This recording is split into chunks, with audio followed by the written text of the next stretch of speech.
Here's some more. Use your despair to find freedom. Use your despair to find freedom. Use your sadness, loneliness, depression, and despair to buy your freedom. Do you know how to do that? And by the way, freedom feels really good. Here's how. Do you remember that day you were lonely and sad and neurotic and anxious and depressed and every other bad feeling in the world? And if only you could talk to that guy or that girl, the person of your affection. If you feel like you're gonna die anyway, just do it. You're free. Go up to that person that you think is gonna turn you down, and guess what? They probably will. Doesn't matter. Doesn't matter. Everybody's failing all over the world all the time. Go up to that person and say to yourself, before you walk up, my whole life is garbage right now. I'm sad. I'm lonely. I'm neurotic. Let's mix it up a little bit. Let's shake the box. Let's just see what happens. Leave your box, walk directly up to that person that is way better than you in your broken mind. They're not way better than you, but you think they are. And say, you know, I just wondered if you'd like to go out to dinner with me. I think it'd be fun. Use your despair to find freedom. Use your despair to find freedom.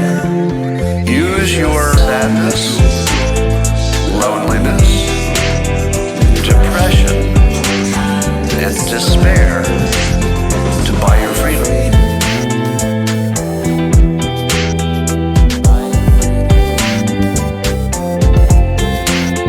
To buy your freedom.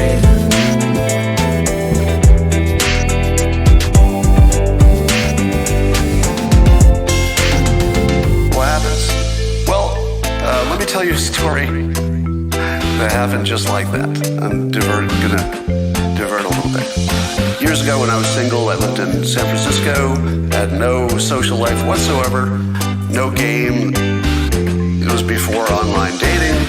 I mean, meeting somebody was really, really hard pre-internet.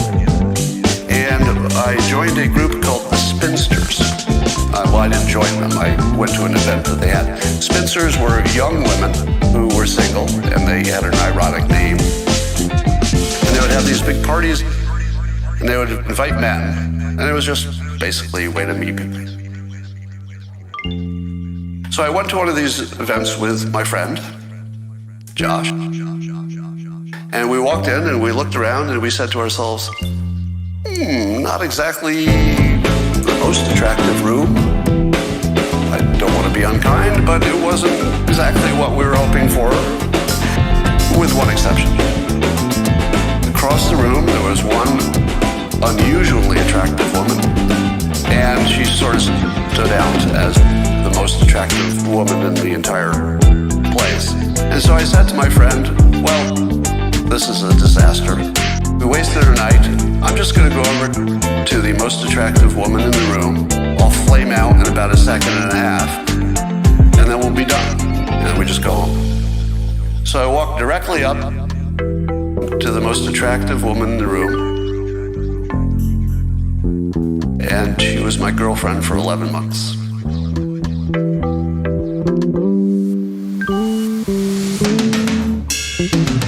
Use your despair to find freedom.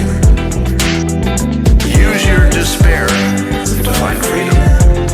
Use your sadness, loneliness, depression, and despair to buy your freedom.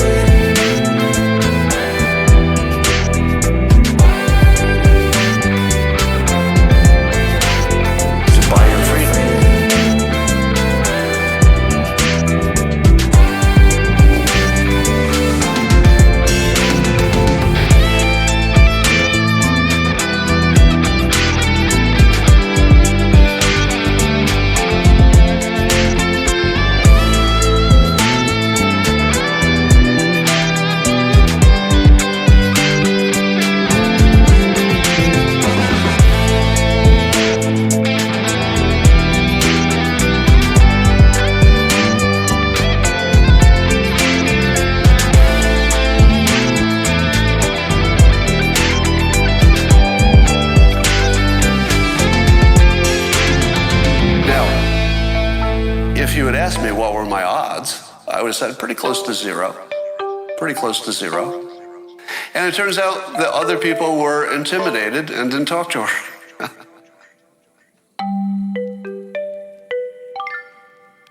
Now, why was I able to walk up to someone that I could normally not walk up to? It's because I'd given up. I had absolutely given up. There was nothing for me here. I just said, well, doesn't matter. I don't know her. If she turns me down, nothing lost. The moment you realize that your despair is your freedom, you're free.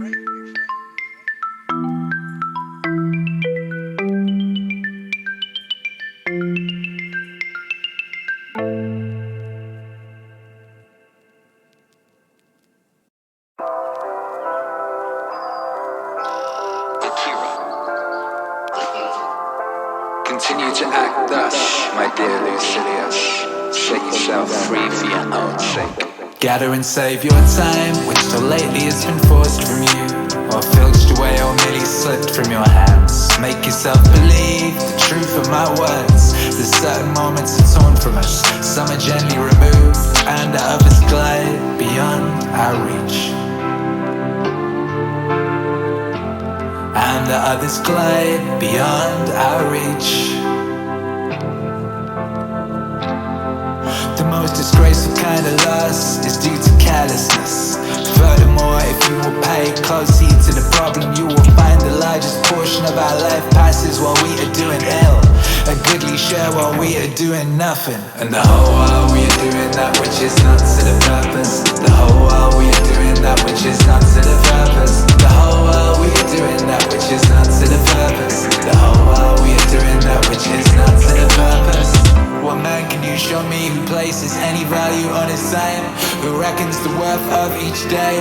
Who understands that he is dying daily? For we're mistaken when we look forward to death. The major portion passed already. The years behind us are in death's hands. Therefore, do as you won't be that you're doing. Hold every hour in your grasp.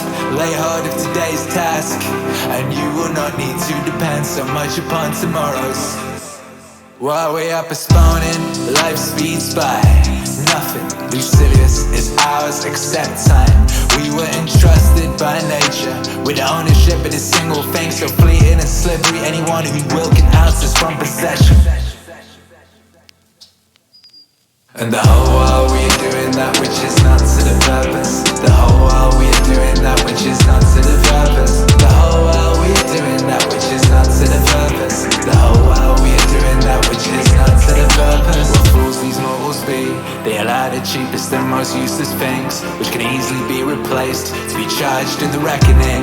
And after they've acquired them, never regard themselves in debt when they've received some of that precious commodity, time. And yet time is the one loan which even a grateful recipient cannot repay. You may desire to know how I who preach to you so freely and practicing. I confess frankly my expense account balances as you would expect from one who is free-handed. But careful, I cannot boast that I waste nothing, but I can at least tell you what I am wasting and the cause and manner of the loss. I can give you the reasons why I'm a poor man. And the whole while we are doing that which is not to the purpose. The whole while we are doing that which is not to the purpose. The whole while we are doing that which is not to the purpose. The whole while we are doing that which is not to the purpose. My situation, however, is the same as that of many who are reduced to slender means through no fault of their own. Everyone forgives them, but no one comes to their rescue. What is the state of things then? It's this: I do not regard a man as poor if the little which remains is enough for him. I advise you, however, to keep what's really yours, and you cannot begin too early, for as our ancestors believed, it's too late to spare when you reach the dregs of the cask. Of that which remains at the bottom, the amount is slight and the quality is vile. Farewell. And the whole while we are doing that which is not to the purpose. The whole while we are doing that which is not to the purpose. The whole while we are doing that which is not to the purpose. The whole while we are doing that which is not to the purpose. The whole while we are doing that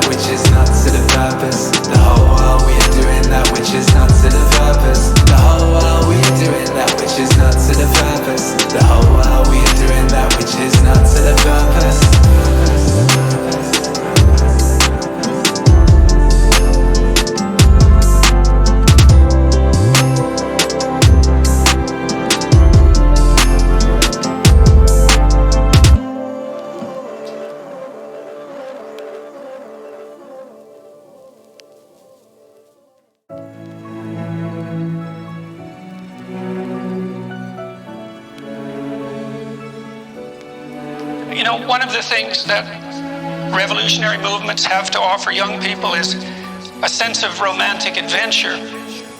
I mean, if you're working at 7-Eleven in a dead-end job and you're offered an adventure, the chance to demonstrate dramatically for a messianic cause, especially if you're young, that's going to call to something deep inside you and excite you, because everyone needs a higher purpose, and that longing can be addressed by romantically inclined ideologues, but there are better ways of addressing that longing, I believe, and there's tremendous adventure in doing something like telling the truth.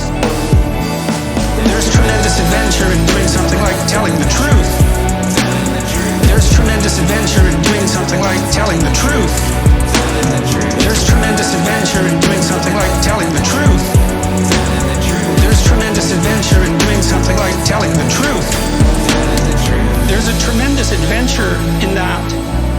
It's a demanding ethical striving, and it's a form of responsibility to pay attention to what you say and to only say things that you believe to be true. And there's insane adventure in that, because you have no idea what's going to happen if you do that. You entice people into adopting ethical responsibility by pointing out to them in story, and perhaps to the degree you're capable by example, that there isn't anything more interesting or meaningful that they could possibly do. There's tremendous adventure in doing something like telling the truth. There's tremendous adventure in doing something like telling the truth. There's tremendous adventure in doing something like telling the truth. There's tremendous adventure in doing something like telling the truth. And I think that's part of the reason that my books and lectures have proved popular. I'm making a case for some things, I suppose, that you might regard as obvious, at least when viewed from a certain perspective. When I was talking to large live audiences, I noted that one topic in particular would bring the audience to a dead silent halt constantly, and that was when I made a rhetorical case for the relationship between responsibility and meaning.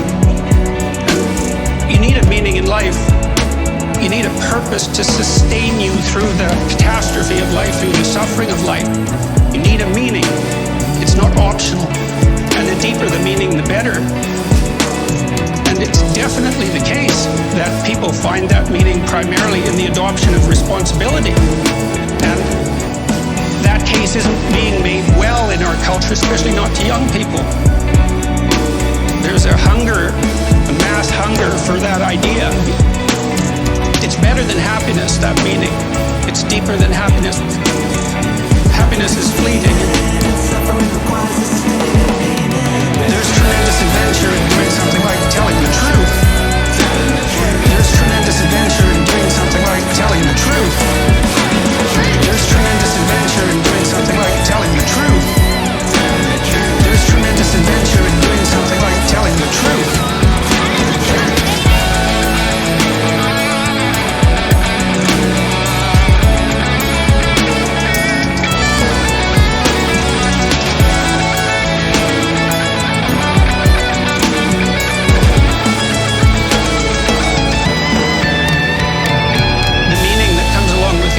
Of heavy responsibility, that's sustaining through good times and bad. It's always the case that the best story wins.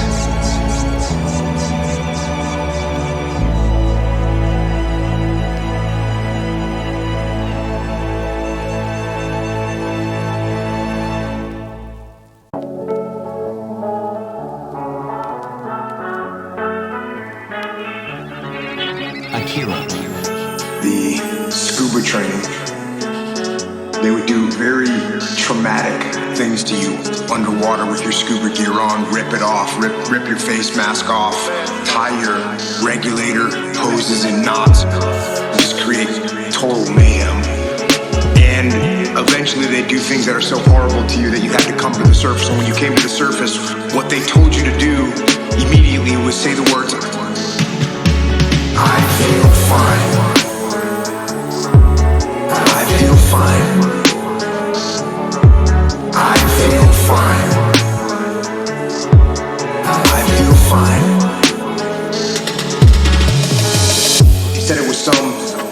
that you were neurologically okay.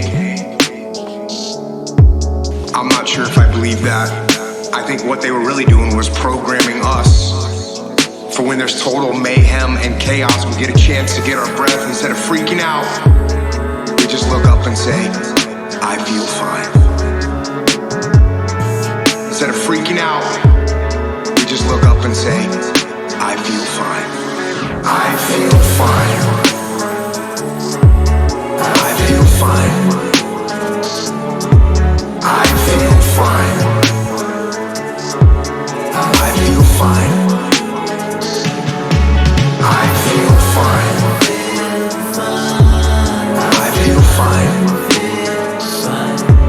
I feel fine. I feel fine.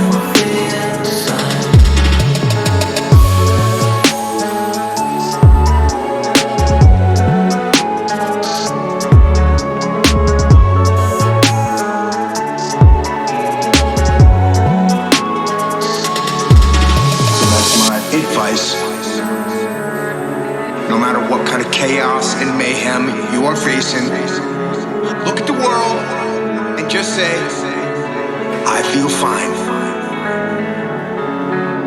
Let's get something.